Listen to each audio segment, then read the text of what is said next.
Hi, it's V. Isn't it funny, not funny, when it's both hard to fall asleep and also hard to get out of bed in the morning? This is where BetterHelp Online Counseling comes to the rescue. Connect with your professional counselor from your cozy bed. Get help on your own time and at your own pace. Schedule secure video or phone sessions, plus chat and text with your therapist. BetterHelp offers affordable and unlimited mental health care, and Snoozecast listeners get 10% off your first month with discount code Snoozecast. If you sign up through our link, you support the work that goes into making our show. So, why not get started tonight? Press pause or make a reminder to check it out tomorrow. Go to betterhelp.com/snoozecast. Simply fill out a questionnaire to help them assess your needs and start communicating in under 24 hours. That's betterhelp.com/snoozecast. Now, on to the show.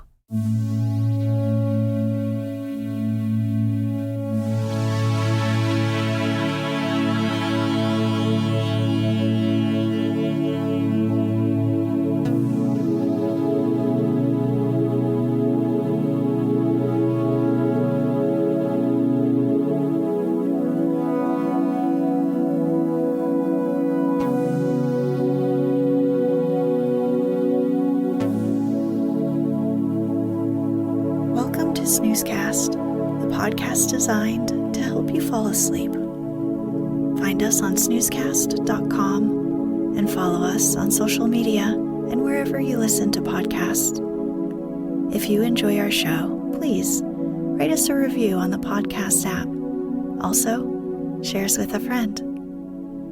This episode is brought to you by our Patreon supporters and by Orange Blossoms. We're blessed to receive so many listener requests for particular stories. Thank you to everyone who has done so. We love to know what you think. If you're a Patreon supporter, please message us through your Patreon profile, and we will prioritize your request to the top of the queue. Tonight, we'll read The Yellow Dwarf from the Blue Fairy book, edited by Andrew Lang in 1889. The Yellow Dwarf story originated from the Countess d'Aulnoy, a 17th century French writer known for her fairy tales. She originated the term that is now generally used for the genre.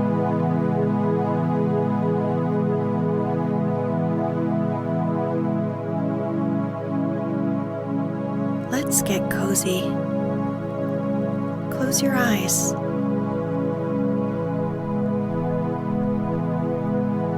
Relax your body into the softness of your bed. Now, take a few deep breaths. The Yellow Dwarf. Once upon a time, there lived a queen who had been the mother of a great many children, and of them all, only one daughter was left, but then she was worth at least 1,000. Her mother, who, since the death of the king, her father, had nothing in the world she cared for so much as the little princess, was so terribly afraid of losing her that she quite spoiled her, and never tried to correct any of her faults. The consequence was that this little person, who was as pretty as possible, and was one day to wear a crown, grew up so proud and so much in love with her own beauty that she despised everyone else in the world. The queen, her mother, by her caresses and flatteries, helped to make her believe that there was nothing too good for her. She was dressed almost always in the prettiest frocks, as a fairy, or as a queen going on a hunt, and the ladies of the court followed her, dressed as forest fairies. And to make her more vain than ever before, the queen caused her portrait to be taken by the cleverest painters, and sent it to several neighboring kings with whom she was very friendly. When they saw this portrait, they fell in love with the princess, every one of them, but upon each it had a different effect. One fell ill, one went crazy, and a few of the luckiest set off to see her as soon as possible, but these poor princes became her slaves the moment they set eye on her. Never has there been a gayer court. 20 delightful kings did everything they could think of to make themselves agreeable, and after having spent ever so much money in giving a single entertainment, thought themselves very lucky if the princess said, "That's pretty." All this admiration vastly pleased the queen. Not a day passed but she received 7,000 or 8,000 sonnets, and as many elegies, madrigals, and songs, which were sent her by all the poets in the world. All the prose and the poetry that was written just then was about Bellissima, for that was the princess's name, and all the bonfires that they had were made of these verses, which crackled and sparkled better than any other sort of wood. Bellissima was already 15 years old, and every one of the princes wished to marry her, but not one dared to say so. How could they, when they knew that any of them might have cut off his head 5 or 6 times a day just to please her, and she would have thought it a mere trifle, so little did she care. You may imagine how hard-hearted her lovers thought her, and the queen, who wished to see her married, did not know how to persuade her to think of it seriously. "Bellissima," she said, "I do wish you would not be so proud. What makes you despise all these nice kings? I wish you to marry one of them, and you do not try to please me." "I am so happy," Bellissima answered. "Do leave me in peace, madam. I don't want to care for anyone." "But you would be very happy with any of these princes," said the queen, "and I shall be very angry if you fall in love with anyone who is not worthy of you." But the princess thought so much of herself that she did not consider any one of her lovers clever or handsome enough for her, and her mother, who was getting really angry at her determination not to be married, began to wish that she had not allowed her to have her own way so much. At last, not knowing what else to do, she resolved to consult a certain witch who was called the Fairy of the Desert. Now this was a very difficult thing to do, as she was guarded by some terrible lions. But happily, the queen had heard a long time before that whoever wanted to pass these lions safely must throw to them a cake made of millet flour, sugar candy, and crocodile's eggs. This cake she prepared with her own hands, and, putting it in a little basket, she set out to seek the fairy. But as she was not used to walking far, she soon felt very tired and sat down at the foot of a tree to rest, and presently fell fast asleep. When she awoke, she was dismayed to find her basket empty. The cake was all gone, and, to make matters worse, at that moment she heard the roaring of the great lions, who had found out that she was near and were coming to look for her. "What shall I do?" she cried. "I shall be eaten up." And being too frightened to run a single step, she began to cry and leaned against the tree under which she had fallen asleep. Just then, she heard someone say, "Hmm, hmm." She looked all around her and then up the tree, and there she saw a tiny little man who was eating oranges. "Oh, Queen," said he, "I know you very well, and I know how much afraid you are of the lions. And you are quite right, too, for they have eaten many other people. And what can you expect, as you have not any cake to give them?"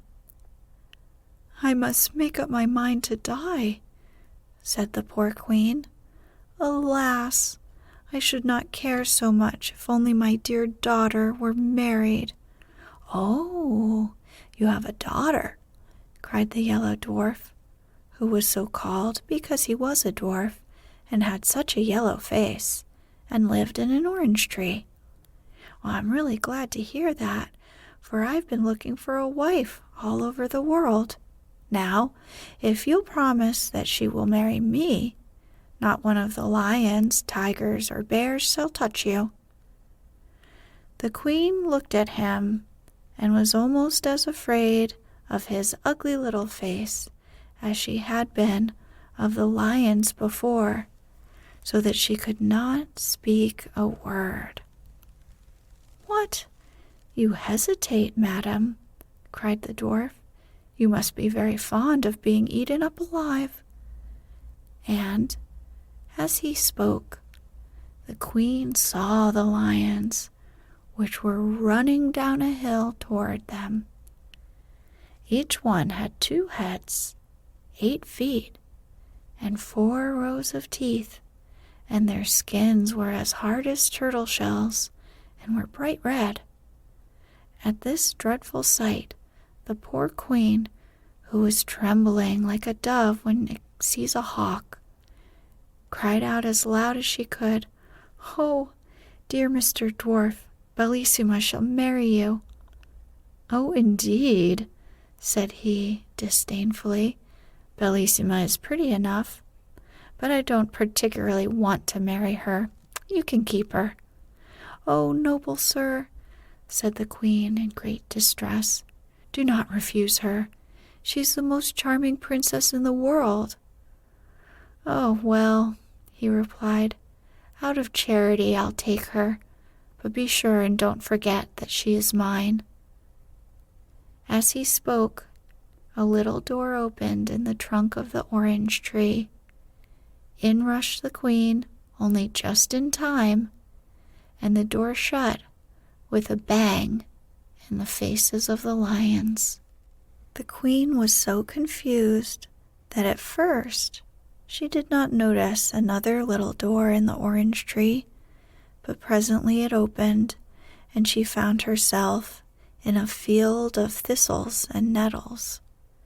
It was encircled by a muddy ditch, and a little further on was a tiny thatched cottage, out of which came the Yellow Dwarf with a very jaunty air. He wore wooden shoes and a little yellow coat, and as he had no hair and very long ears, he looked altogether a shocking little object. "I'm delighted," said he to the queen, "that, as you are to be my mother-in-law, you shall see the little house in which your Bellissima will live with me. With these thistles and nettles she can feed a donkey, which she can ride wherever she likes.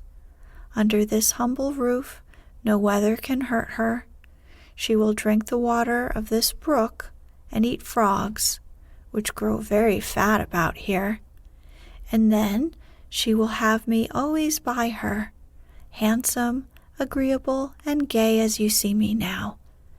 For if her shadow stays by her more closely than I do, I shall be surprised." The unhappy queen, seeing all at once what a miserable life her daughter would have with this dwarf, could not bear the idea, and fell down insensible, without saying a word.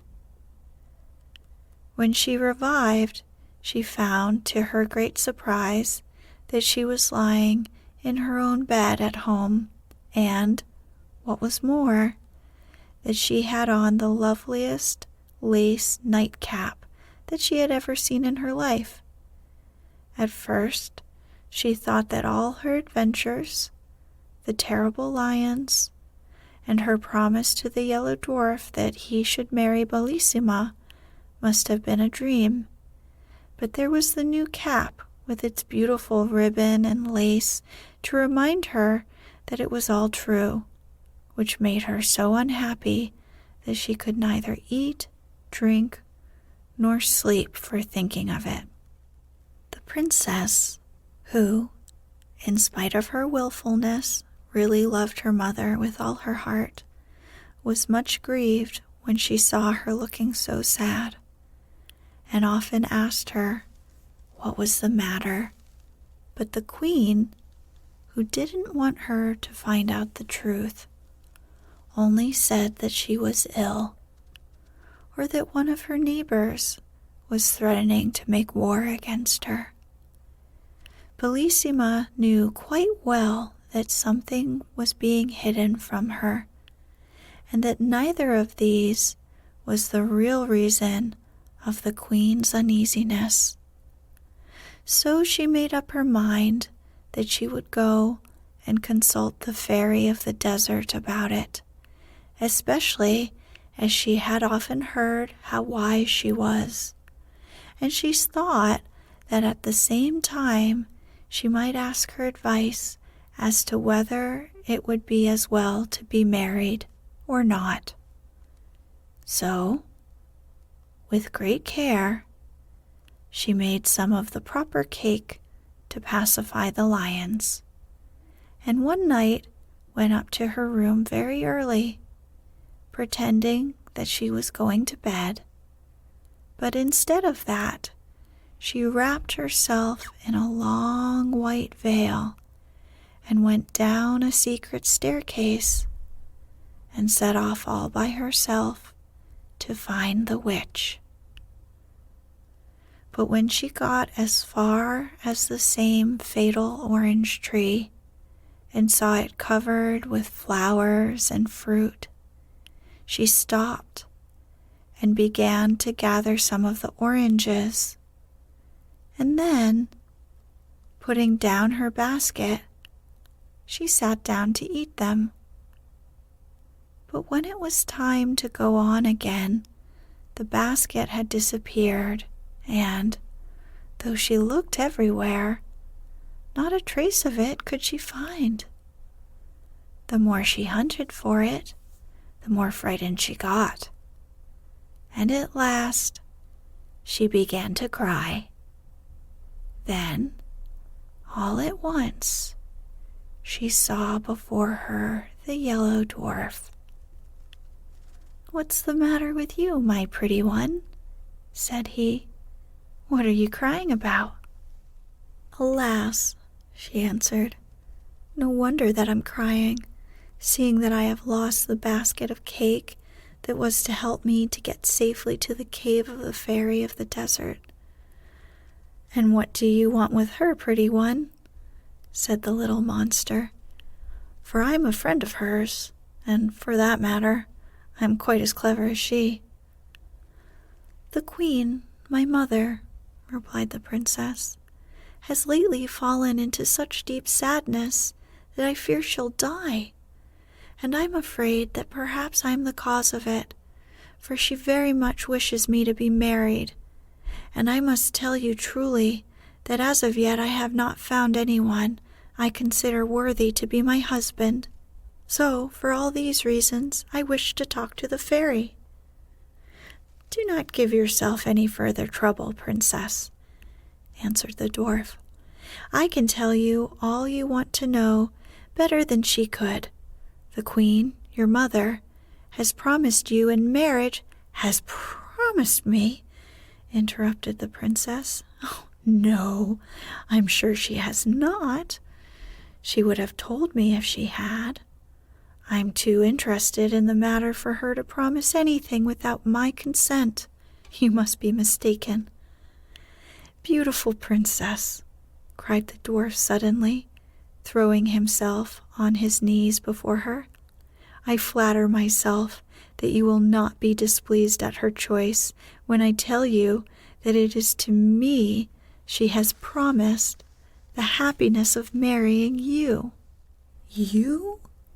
cried Bellissima, starting back. "My mother wishes me to marry you? How can you be so silly as to think such a thing?" "Oh, it isn't that I care much to have that honor," cried the dwarf angrily, "but here are the lions coming. They'll eat you up in 3 mouthfuls, and there will be an end to you and your pride." And indeed, at that moment, the poor princess heard their dreadful howls coming nearer and nearer. "What shall I do?" she cried. "Must all my happy days come to an end like this?" The malicious dwarf looked at her and began to laugh spitefully. "At least," said he, "you have the satisfaction of dying unmarried. A lovely princess like you must surely prefer to die rather than be the wife of a poor little dwarf like me."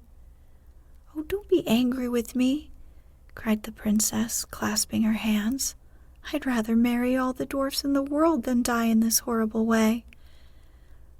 "Look at me well, princess, before you give me your word," said he.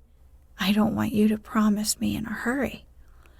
"Oh," she cried, "the lions are coming. I have looked at you enough. I am so frightened.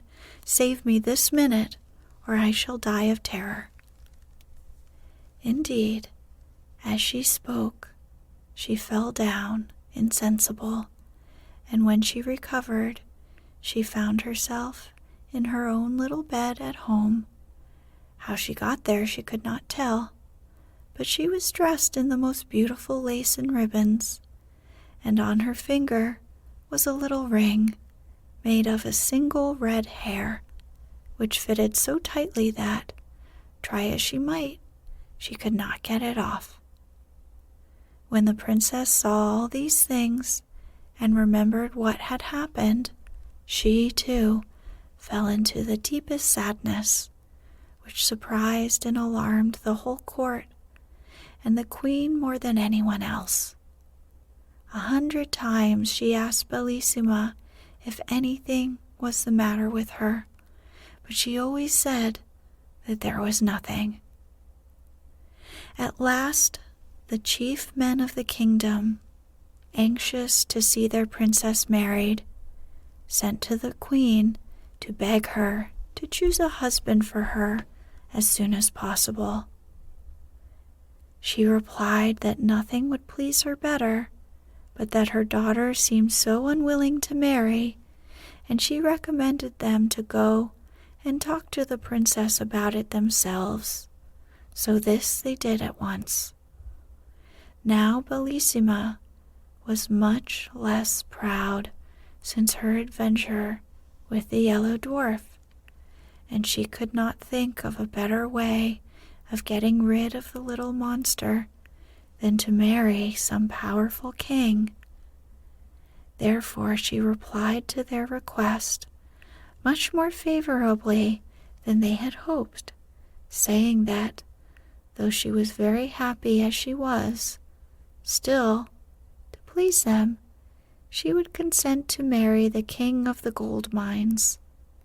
Now he was a very handsome and powerful prince, who had been in love with the princess for years, but had not thought she would ever care about him at all.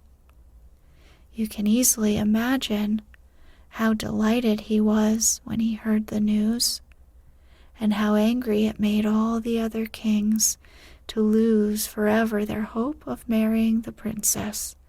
But, after all, Bellissima could not have married 20 kings. Indeed, she had found it quite difficult enough to choose one, for her vanity made her believe that there was nobody in the world who was worthy of her. Preparations were begun at once for the grandest wedding that had ever been held at the palace. The king of the gold mines sent such immense sums of money that the whole sea was covered with the ships that brought it.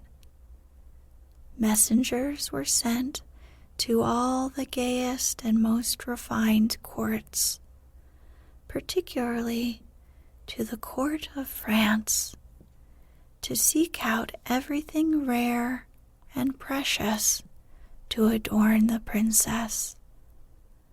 Although her beauty was so perfect that nothing she wore could make her look prettier. At least, that is what the king of the gold mines thought, and he was never happy unless he was with her.